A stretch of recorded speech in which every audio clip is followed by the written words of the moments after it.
Boa noite, estamos com mais um programa Músicas da Nova Era. Hoje eu tenho aqui um convidado muito especial, que é o Wilson Mello.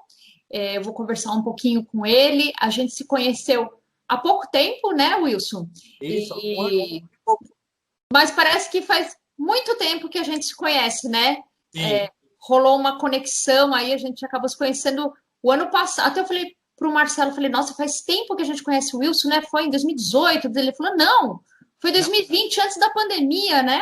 Foi na Paulista. Na Paulista, a gente foi fazer um evento, né? É. Bom, Wilson, boa noite. Conta aí, então, um pouquinho pra gente. A gente se conheceu, quem é você? Boa noite, Fernanda. Boa noite, Marcelo. Obrigado pela oportunidade. Boa noite a todos. Eu comecei a me interessar por música antiga em 1990, quando eu vi um concerto da flautista que está hoje nos Estados Unidos, eu vou lembrar o nome dela já, com flauta doce. Fiquei tão encantado com aquilo, porque a gente tinha ideia de que flauta doce é um instrumento infantil, e aí ela tocou uma peça tão difícil de Telemann. Eu falei, meu Deus, que é tudo isso, esse instrumento? E aí comecei a gradativamente abandonando a flauta moderna e entrando nas réplicas dos instrumentos antigos. Né? Primeiro a flauta transversal barroca, depois a renascentista, medieval, e minha mulher diz que qualquer hora ela vai chegar em casa e eu vou estar com um pedaço de osso assoprando no meio da sala numa única nota. É toda uma regressão, né? E participei de alguns grupos de música antiga, como Luminari, especializado em música sefaradita e música medieval, o Lunatus, que era só música medieval durante muitos anos, o Rinascita, de Cubatão, e desde 90 que eu transito nessa área da música antiga, mas nunca deixei a moderna de lado. Volta e meia eu pego e toco, porque a música, para mim, não tem um ponto só, ela é global e permanente o tempo todo. Muito bem. A gente se conheceu lá na Paulista com o Rinachita, né? Que a gente foi fazer uma apresentação lá dos 500 anos do Leonardo da Vinci, um pouco antes de começar a pandemia, e você estava tocando instrumentos de sopro, tocou a cítara, você é multi-instrumentista, toca muitas coisas, tem um conhecimento vasto aí, e a gente teve essa identificação contigo, né? Para quem não conhece, o Rinascita é um grupo também, né, de música antiga que se dedica a isso, do litoral paulista, né? Você é de Santos, né? Então, toda essa sua experiência aí de anos, né? E a gente sonhou aí em fazer muita coisa junto, né, Wilson? De fazer vários projetos, né? Estamos ainda no virtual, mas quando as coisas melhorarem, a gente vai descer a serra ou você vai subir e a gente vai, com certeza, tá fazendo um som junto. O que eu achei muito interessante, Wilson, é que você, com a pandemia, com tudo isso, você anda produzindo muita coisa, né? Com você mesmo, né? Assim, você fez muito vídeo com os parceiros, fez com o Marcelo, né? Fez com amigos, né? É uma forma da gente tocar junto, a gente também está fazendo isso, mas o que eu acho legal é que você pega uma flauta, pega outra, pega outra, pega outra, pega outra, você toca todas as linhas, você se grava e você monta uns vídeos muito lindos, né? Que a gente vai mostrar para o pessoal hoje, né? E mostra um pouquinho as flautas aí pra gente, assim, a família, né? Que a gente pensa assim, flauta doce, aquela coisa da escola, né? Toda criança, eu não toco, hein? Né? Toda criança toca aí, não é bem isso, né? A flauta doce é um instrumento maravilhoso, né? Bem tocado, é um instrumento bom para iniciação musical, né? Mas muito bom, porque é um instrumento que não tem embocadura, é um apito. Então qualquer bebê produz o som. Né? A flauta, eu tenho comigo assim, o primeiro instrumento mais perfeito de todos é a voz. Então, deixando a voz de lado, tenho comigo que o primeiro instrumento que o homem criou foi algo que ele percutiu, algo que ele bateu. Um tronco, outro. Segundo, eu acho que foi algo que ele soprou. Também. É o sopro da vida. E é interessante como você pega da Ásia ao altiplano, você pega instrumentos semelhantes demais. Todo país tem alguma flauta como instrumento folclórico, algum tipo de flauta. A China tem a dizi, que é transversal. Você tem as iconografias das flautas desde o Império Romano e Grego, Romano e a civilização grega, a flauta dupla, a aulos, tudo isso em iconografia. Então, o sopro da flauta está presente desde que a gente tem registro de humanidade. E tem uma descoberta numa caverna na Alemanha de uma flauta feita da parte de uma asa, do osso de uma asa de uma ave que existiu, tão grande quanto o condor. Esta flauta foi descoberta e o teste de carbono 14 determinou que ela tem 35 mil anos. E, ao tocar, ela toca uma escala pentatônica, a mesma escala usada por Debussy, que depois vai para o jazz, vai para a bossa nova, e hoje o rock usa e abusa da escala pentatônica. Então, você vê que a gente está num presente contínuo, Sim. Não num passado, presente e futuro, é um presente contínuo. Esta flauta, ela tem... Este aqui é um damso folclórico da Coreia. Esta flauta que foi achada de osso, ela tem exatamente este tipo de embocadura, que é só um chanfro, e, pasme, este tipo de flauta você acha na Coreia e você acha na quena, no altiplano. Então, veja a trajetória que o homem fez.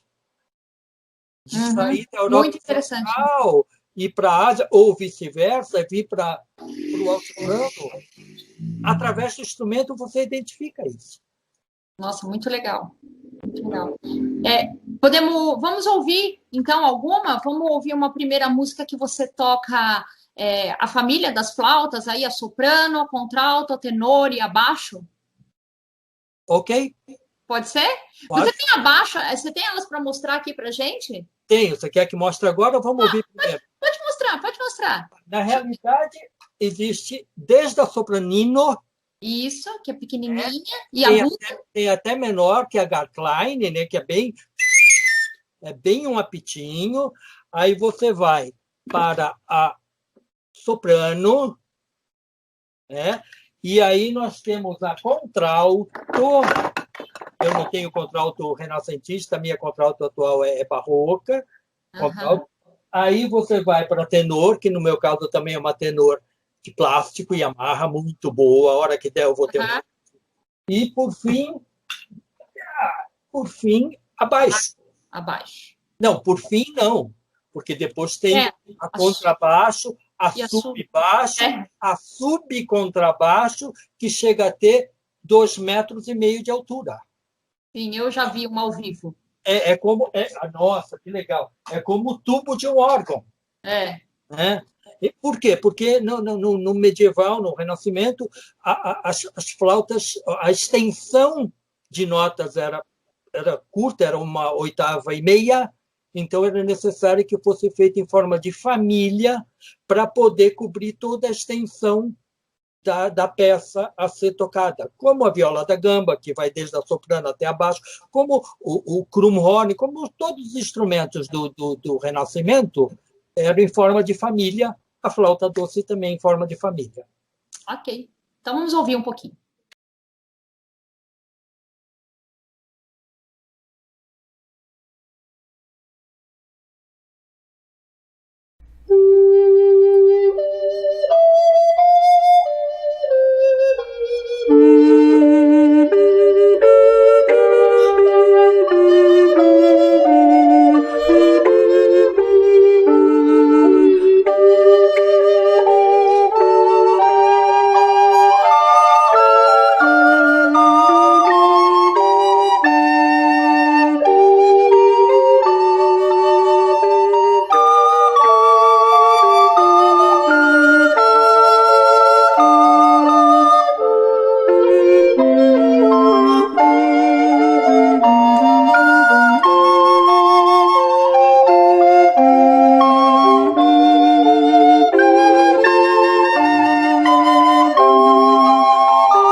a transversal renascentista, a flauta transversal também amplamente documentada através de iconografia de diversos países e tudo, mas também em forma de família. Aqui está a alto e aqui está a tenor. Tem também a baixo, que é imensa, enorme, mas é um instrumento muito limitado porque ele toca apenas uma tonalidade, que é a tonalidade de sol. Então ele tem uma limitação, né? Muito grande. Então, é só para quem toca um quarteto e tudo mais. Então, esta flauta, ela foi usada desde 1500 até 1650. Então, a flauta transversal, aqui a alto e aqui a tenor, amplamente documentada nas iconografias de vários países, principalmente na Ásia, Europa. Então, ela é um instrumento de som muito pequenininho, como era para o mundo de então, que não tinha barulho de moto, de avião e tudo isso, né? Era um mundo mais quieto, né? E ela foi usada muito de 1500 a 1650, mais ou menos, neste formato, cilíndrico por dentro e sem nenhuma chave. E era um instrumento normalmente para acompanhar o canto, não era um instrumento solista, sempre ficava entre o canto e o acompanhamento, que poderia ser um alaúde, os primórdios do cravo, ela ficava no meio para dar um embelezamento.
Wilson, você toca um instrumento aí que parece um guarda-chuva. Não é uma flauta. Não, é o Krummhorn, que também, na forma de família, esse aqui é o Krummhorn contralto, tem o soprano. Tem uma família também. Tem. E ele tem uma palheta encapsulada. Aqui dentro tem uma palheta que não vai diretamente no lábio do executante.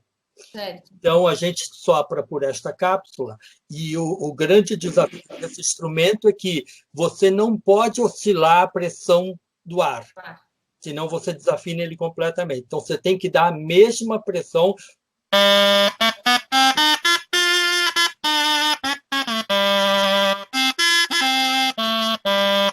Porque uma simples nota que você mude a pressão do ar, veja.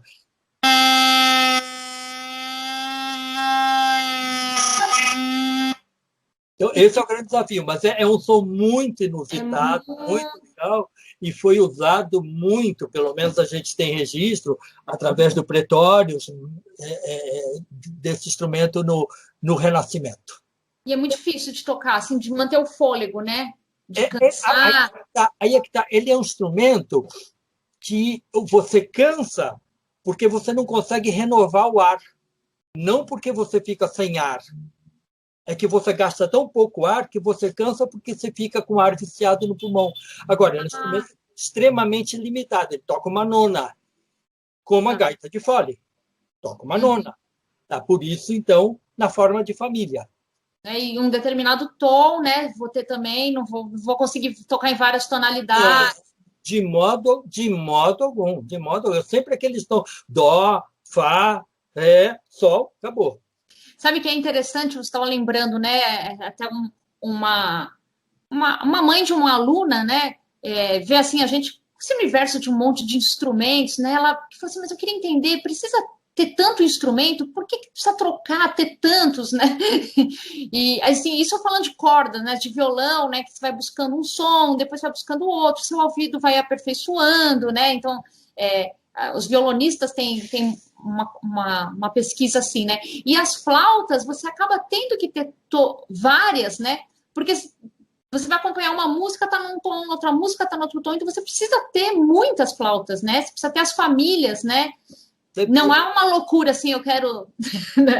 É necessário, né? Eu não estou te vendo. Agora eu estou te vendo. Veja, esta flauta aqui, ela toca muito bem numa determinada tonalidade. Eu tenho uma outra que é também alto, que já toca em outra tonalidade. Então. Até porque neste período as tonalidades usadas eram poucas, nesse período renascimento medieval, eram poucas. E aqui há um problema de não tem chave, não tem nada. Então, por exemplo, o si natural e o si bemol é afinado no mesmo furo. Então, para uma nota tem que virar a flauta para dentro, para baixar, e para outra tem que virar para fora para subir. Então, são coisas que você tem que controlar na medida que vai tocando, porque não tem chave. E o construtor não tem opção de deixar uma nota afinada, porque aí eu não toco a outra, e vice-versa. Por mais que vire para dentro ou vire para fora. Daí porque a gente tem que ter várias. Tem que ter muitas flautas, né? Tá bom. Vamos ouvir um pouquinho, então.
Wilson, como que a gente chegou na flauta moderna? Então, foi essa limitação de tonalidade, de não ter recurso, né? Foi aí que foi se adicionando as chaves para ter mais notas.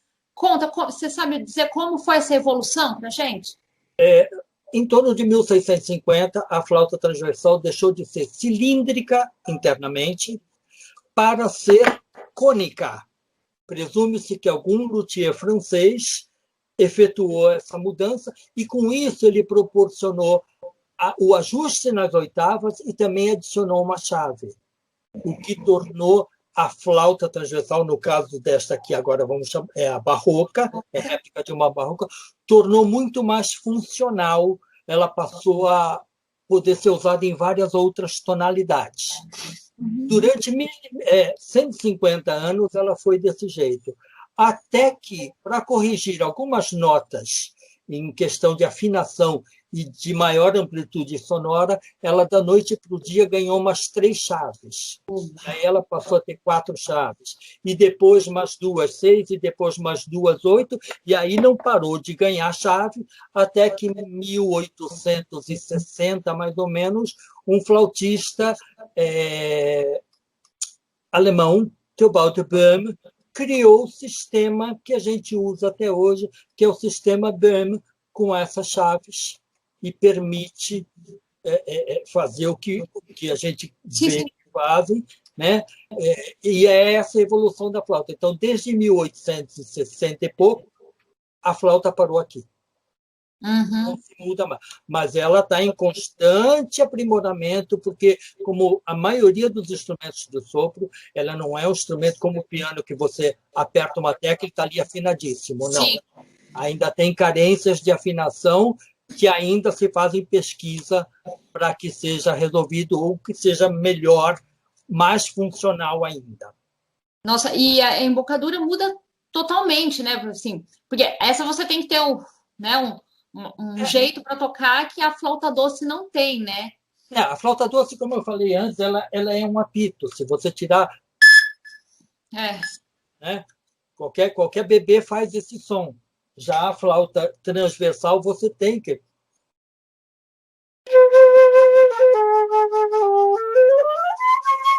Você tem que canalizar o som para dentro do orifício. Você estudou as duas ao mesmo tempo? Ou você estudou uma primeiro, depois a outra? É claro, quando eu comecei na adolescência, eu só conhecia esta flauta, aquela flauta moderna. Você começou com a transversal. Com a transversal. E aí, à medida que eu fui descobrindo os instrumentos antigos, é que eu fui buscando. Agora, a postura muda completamente também. A postura do músico. Normalmente a gente sopra a flauta moderna com força e tudo mais. Já a barroca e a renascentista é um som tido. Você tem que fazer todo um exercício preparatório para falar, estou em outro mundo. Eu não vou tocar Bach como se toca Verdi. Certo. Sabe? Eu vou tocar Bach como se tocaria Bach, num mundo mais contido, num ambiente mais contido. Então, é todo um universo que você tem que conhecer, histórico, para poder pegar os outros instrumentos e falar, eu, de fato, estou próximo ao que se fazia. Nossa, Wilson, muito legal. Pena que o tempo é curto, eu imagino que eu já estourei o tempo de novo, mas tudo bem. E, bom, quero te agradecer muito. A gente pretende te chamar outras vezes para mostrar os outros instrumentos. Você tem mais instrumento de sopro para mostrar, você toca gaita, toca tanta coisa legal, e mostrar aí no futuro o nosso trabalho aí que vai nascer ainda, né, Wilson? É embrionário. Muito, muito, muito obrigada. Eu que agradeço a oportunidade, a você, ao Marcelo, e com certeza dias melhores virão, dias mais sonoros, mais musicais virão. Sim, com certeza, com certeza. Enquanto isso, continue produzindo aí suas belas músicas, que eu adoro ouvir, e quem quiser conhecer um pouco mais do trabalho do Wilson, nós vamos deixar aí no final e no descritivo o contato dele, né? Tem vídeo no YouTube, tá no Face, tá no Instagram, e quem quiser tá falando aí com ele, eu acho que ele vai ter um grande prazer. Estou sempre à disposição. Para falar de música e de instrumentos, estou sempre à disposição. Muito obrigada, Wilson. Então... Obrigado a você, obrigado ao Marcelo. Que, enfim, que a gente continue sempre em paz. Obrigada.